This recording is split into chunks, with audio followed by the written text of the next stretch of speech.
শাকিব খানের বরবাদ সিনেমাটি আসতেছে, শাকিব খানের পাশান সিনেমাটি আসতেছে, শাকিব খানের বদল আলম খোকন পরিচালিত আয়নাগর সিনেমাটি আমাদের মাঝে আসতেছে। তো আসলে আজকের এই ভিডিও থেকে জানতে পারবেন বেসিক্যালি কোন সিনেমাটি আমাদের মাঝে শাকিব খানের নিয়ে আসতেছে। আসসালামু আলাইকুম, কেমন আছেন সকলে? আশা করি অনেক অনেক ভালো আছেন। আজকের ভিডিওতে আমি জানাবো আগামীতে শাকিব খানের কোন সিনেমাটি বেসিক্যালি আমাদের মাঝে আসতে চলেছে। তো ভিডিওটি না টানায় দেখার চেষ্টা করবেন, কারণ টানায় দেখলে কিছুই বুঝতে পারবেন না। আর যারা এই বিষয়টা শাকিব খানের নতুন সিনেমার নিউ আপডেটটা যারা না জানতে চান তারা চলে যেতে পারেন। ইতিমধ্যেই কিন্তু আমাদের মাঝে বেশ কিছু নিউজ কিন্তু ইতিমধ্যেই শুনতে পাচ্ছি আমরা, সেটা হচ্ছে শাকিব খানের বরবাদ সিনেমা আসতেছে, শাকিব খানের পাশান সিনেমা আসতেছে, শাকিব খানের আয়নাগর সিনেমা আসতেছে। এটা নির্মাণ করতে যাচ্ছেন বদল আলম খোকন।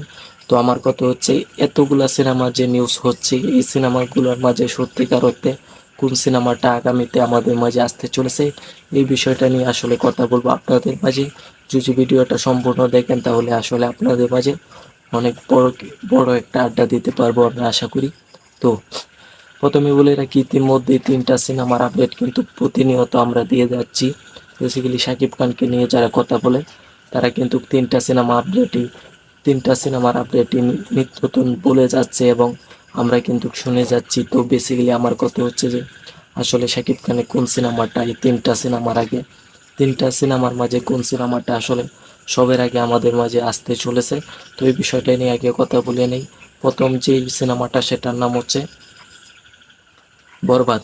তো এভরিওয়ান, এই বরবাদ সিনেমাটা আসলে দীর্ঘ 1 বছর ধরে কিন্তু এই সিনেমাটার নাম আমরা শুনতে পাচ্ছি এবং এই সিনেমাটা আসবে এটা কিন্তু আমরা দিন গুনতেছি।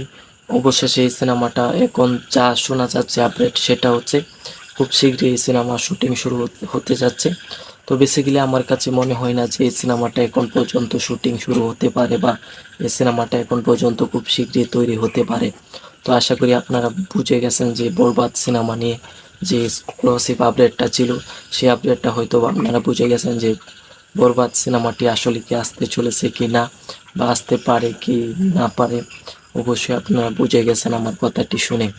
তো এভরিওয়ান, তারপর আসি পাশান সিনেমাটি নিয়েও কিন্তু এখন পর্যন্ত অনেক আলোচনা হইতেছে এবং পাশান সিনেমাটি একবার বলতেছে পাশান সিনেমার পরিচালনা করবে তুফান খ্যাত পরিচালক রায়হান রাফি। তিনি নাকি পাশান সিনেমাটি পরিচালনা করবে, এটাও কিন্তু আমরা শুনতে পাচ্ছি। তো এভরিওয়ান, আমার কথা এটা না রায়হান রাফি পরিচালনা করুক বা অন্য কেউ করুক, কিন্তু একটা কথা ঠিক, সেটা হচ্ছে অনেক পরিচালক আছে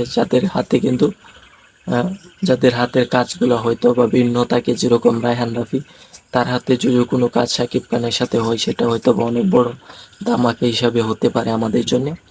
তো এভরিওয়ান, অনেকেই কিন্তু নানাভাবে বলছে যে পাশান সিনেমাটি এরকম হতে পারে, ওরকম হতে পারে, বা অনেক বড় আয়োজন। কিন্তু এটা কিন্তু আসলে বিষয় না, বিষয় হচ্ছে পাশান সিনেমাটি কি আসলে হতে যাচ্ছে কিনা, এটা হচ্ছে আসল বিষয়। এটা হচ্ছে আমাদের দেখার বিষয় যে এই সিনেমাটা ঠিকঠাক প্রপার বাজেট দিয়ে কি এই সিনেমাটা আসলে নির্মাণ হতে যাচ্ছে কিনা। তো এটা কিন্তু আমাদের দেখার বিষয়। তো এভরিওয়ান, এই বিষয়ে যদি আমি আসি তাহলে বলতে হবে যে পাশান সিনেমাটি এখন পর্যন্ত কেউ আসলে বলে নাই যে আগের দিনটা কিন্তু বাগে খায়া ফেলছে, কারণ আগে যেভাবে আমরা অনেক নিউজ দেখতাম যেগুলো মিথ্যা ছিল, যেগুলো কিন্তু সিনেমার শাকিব খান যদি একটা সিনেমাতে সাইনিং না করে সেই সিনেমার আলোচনাও কিন্তু আমাদের মাঝে চলতো, অনলাইনে চলতো, সেটা দেখেও কিন্তু আমরা বিশ্বাস করতাম, কিন্তু অবশেষে দেখতাম যে সেই সিনেমাটা আসলে হচ্ছে না, তখন কিন্তু আমরা আসলে কষ্ট পাইতাম। তো সেই যুগটা আসলে নাই। একজন যদি মিথ্যা কথা বলে আরো দুইজন কিন্তু সত্যটা আপনাদের মাঝে এসে বলবে, যেরকম আমি চলে আসছি সত্য কথাটা আপনাদের মাঝে বলার জন্য।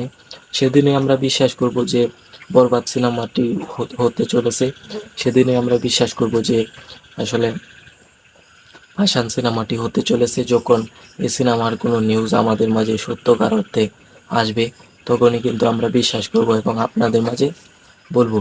তো এইসব ভুয়া যে নিউজগুলো আছে সেগুলো আসলে আপনারা বিশ্বাস করবেন না। তার জন্য কিন্তু আপনাদের জন্যে তার জন্য কিন্তু আমার এই ভিডিওটি করা, হাজারো ব্যস্ততার মাঝে।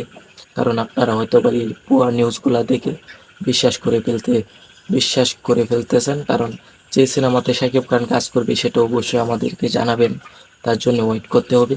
তো এতটা উত্তেজিত হয়ে আসলে খবর এবং আপডেট দেওয়ার কোনো দরকার পড়ে না আমার কাছে মনে হয়। তো তারপর আসি আরও একটা সিনেমা, সেটার নাম হচ্ছে আয়নাঘর, বদুল আলম খোকন পরিচালিত। এই সিনেমাটা নিয়ে আমিও রিভিউ দিয়েছি, কিন্তু এই সিনেমাটা আসলে হতে চলেছে না, কারণ বদুল আলম খোকন ইতিমধ্যে শাকিব খানকে নিয়ে আগুন সিনেমাটি করেছে। কত নিম্নমানের সিনেমা করেছে তিনি, এখন পর্যন্ত সেই সিনেমাটা কিন্তু মুক্তি দিতে পারেন নাই প্রেক্ষাগৃহে। তো তিনি কিভাবে শাকিব খানকে নিয়ে আরও একটা সিনেমার কথা কল্পনা করেন? তো এটাই হচ্ছে বিষয়। তো এভরিওয়ান, ভিডিওটা হয়তো বা বড় হয়ে গেছে, যারা ধৈর্য ধরে দেখেছেন তাদেরকে জানাই মন থেকে ধন্যবাদ। আজকের ভিডিওটি ছিল এই পর্যন্তই, আশা করি বুঝতে পেরেছেন।